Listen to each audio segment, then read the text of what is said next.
शांति। आज की तारीख है 25/4/20 और आज की ज्ञान मुरली का शीर्षक मीठे मीठे शिव बाबा परम शिक्षक बन करके हम बच्चों को शिक्षा भी देते हैं, साथ साथ शिक्षा कैसे देनी चाहिए वह भी सिखलाते हैं। तो आइए सीखते हैं परम शिक्षक के द्वारा शिक्षा देने का तरीका। तो मीठे मीठे परम शिक्षक शिव बाबा ब्रह्मा बाबा के द्वारा बोले, मीठे बच्चे हर एक की नब्ज देख पहले उसे अलफ का निश्चय कराओ, फिर आगे बढ़ो। अलफ के निश्चय बिना ज्ञान देना टाइम वेस्ट करना है। बाबा कहते पहले अलफ का निश्चय कराओ। अलफ माना अल्लाह। तो पहले बाबा का परिचय, परमपिता परमात्मा का परिचय देना, फिर उसमें उसका विश्वास बैठना कि हाँ यही परमपिता परमात्मा है। तो ये निश्चय जब उसको बैठ जाएगा तब वो आगे बढ़ सकेंगे। प्रश्न है, कौन सा मुख्य एक पुरुषार्थ स्कॉलरशिप लेने का अधिकारी बना देता है? उत्तर है अंतर्मुखता का। तुम्हें बहुत अंतर्मुखी रहना है। बाप तो है कल्याणकारी, कल्याण के लिए ही राय देते हैं। जो अंतर्मुखी योगी बच्चे हैं वह कभी देह अभिमान में आकर के रूठते भी नहीं तो लड़ते भी नहीं हैं। उनकी चलन बड़ी रॉयल और शानदार होती है। बहुत थोड़ा बोलते हैं और यज्ञ सेवा में रुचि रखते हैं। वह ज्ञान की ज़्यादा तिक तिक नहीं करते, याद में रहकर सर्विस करते हैं। धारणा के लिए मुख्य सार के 2 महावाक्य। नंबर 1, योग में बहुत मेहनत है। योग जितना सरल है उतना ही मेहनत भी वो लेता है।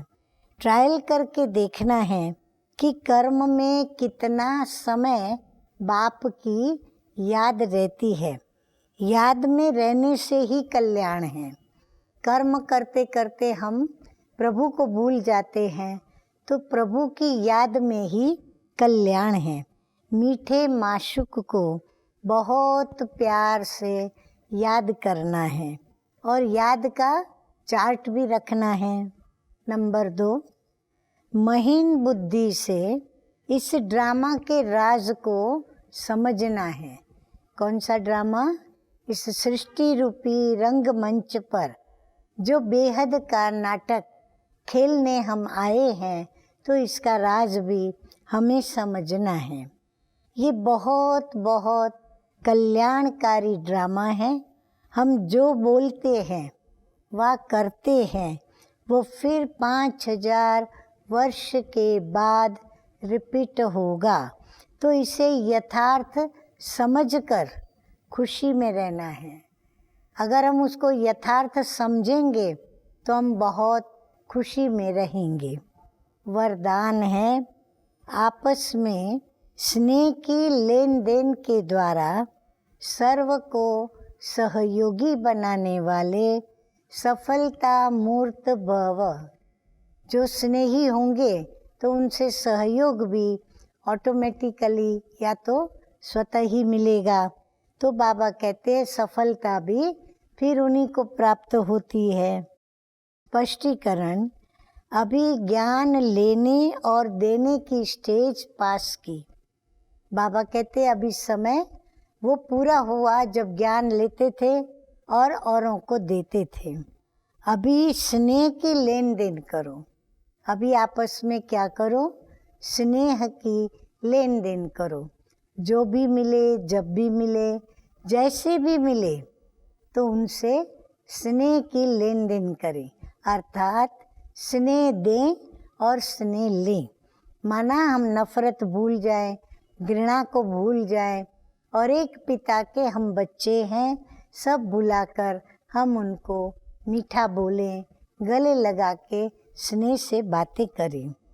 जो भी सामने आए, संबंध में आए, तो स्नेह देना और लेना है। इसको कहा जाता है सर्व के स्नेही व लवली। ज्ञान दान अज्ञानियों को करना है। आपस में ब्राह्मणों को ज्ञान दान नहीं करते, इसीलिए ब्राह्मण क्या करें, आपस में स्नेह की लेन देन करें। लेकिन ब्राह्मण परिवार में इस दान के महादानी बनो। किस दान के? स्नेह के, प्रेम के दान के दानी बने। संकल्प में भी किसके प्रति? स्नेह के सिवाय और कोई उत्पत्ति ना हो। इतनी भारी ऊंची स्टेज है ये कि संकल्प में भी किसी का अवगुण अगर हमारे चित्त पर आ गया तो हमारा स्नेह उनसे निकल जाता है या तो परसेंटेज में कम हो जाता है। तो हमें ये देखना है कि कोई भी हालत में मेरा स्नेह किसी से कम न हो। तो उसके लिए बहुत ही हमें सद्वृत्ति, सद्गुणों को देखने की दृष्टि बनानी पड़े। जब सभी के प्रति स्नेह हो जाता है तो स्नेह का रिस्पॉन्स सहयोग होता है और सहयोग की रिजल्ट सफलता प्राप्त होती है। स्लोगन है, 1 सेकंड में व्यर्थ संकल्पों पर फुल स्टॉप लगा दो। यही तीव्र पुरुषार्थ है। अच्छा, मीठे मीठे सिकिलधे बच्चों प्रति माता पिता बाप दादा का याद प्यार और गुड मॉर्निंग। रूहानी बाप की रूहानी बच्चों को नमस्ते। हम रूहानी बच्चों का रूहानी बाप दादा को याद प्यार, गुड मॉर्निंग और नमस्ते नमस्ते। Om Shanti. To watch Peace of Mind channel videos on YouTube, subscribe us on youtube.com/tvpeaceofmind. Just a click for a peaceful life.